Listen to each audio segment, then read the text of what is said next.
ठाकुर जी साक्षात प्रकट हो गए, हृदय से लगा लिया। बोले आज से तुम्हें भूख प्यास भी नहीं लगेगी, तुम केवल मेरे नाम से ही तृप्त रहोगे। उन संत के भजन स्थली में हम होके आए राजस्थान में, सिद्ध संत, ज्यादा पुरानी बात नहीं, 300 साल पुरानी, 200-300 साल पुरानी बात होगी। आहा, क्या कहना।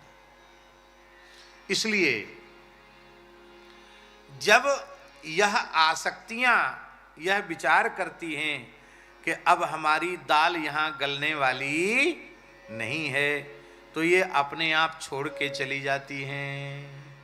आई मेरे श्याम लगो